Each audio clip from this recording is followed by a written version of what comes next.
Hi boys and girls, it is story time right now, so go ahead and get nice and comfy. We're going to continue learning about God's underwater sea creatures. Are you ready? All right, we learned about ocean fun facts, and at the edge, let's talk about in the sand today. Do you know why a crab walks sideways? Crabs and lobsters do not have bones. Instead, they have shells. Their muscles are attached to the inside of their shells. This means that their legs can only move one direction. A crab can only walk sideways, and a lobster can only go frontwards and backwards. How does an oyster make a pearl? Do you see that pearl inside of there? How does that happen? An oyster makes a pearl when a grain of sand gets stuck inside of the shell. Because the sand bothers the oyster will coat the grain of sand with a special layer called mother of pearl. Over time, more and more and more layers are added until a beautiful pearl is made. Oh my goodness, look at that creature right there. He's got two eyes on the side of its head. Could you imagine having two eyes right here? A flounder hides itself by sitting very still in the sand. It needs both of its eyes on the top so it can see when food or predators are coming towards it. When a flounder is born, it has one side on each side of its head, like most other fish. As it grows up, one eye slowly moves to the other side of its body. What? Can you imagine having two eyes and then one eye moving over here? That is so peculiar. How are clams born? Many sea animals are born as larvae that looks and behave very different from their adult forms. Clams, like most shellfish, release thousands of larvae into the water. The larvae become part of plankton, which means they drift around with the current. Larvae live many weeks among the plankton before they settle to the seafloor to become adult clams.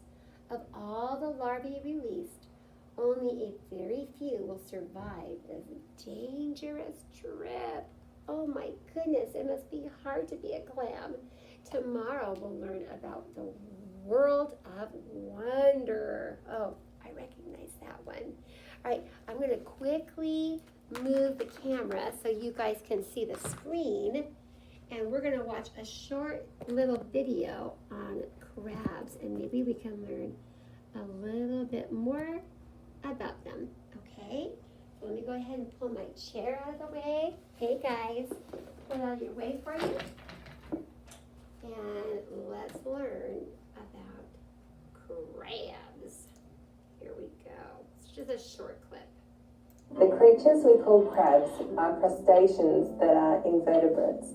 An invertebrate is an animal that does not have a backbone. More than 90% of all living animals are invertebrates, including lobsters, jellyfish, spiders, earthworms, and sponges. With more than 4,500 species of crab, the crab lives in coastal areas and are found in all of the world's oceans.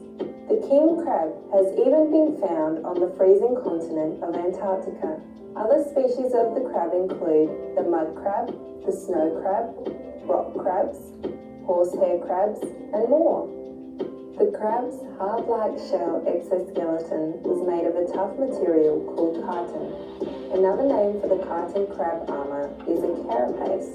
The carapace of the crab can help protect the soft crab flesh that can be found underneath. Like many humans, a crab's diet is made out of both plants and animals.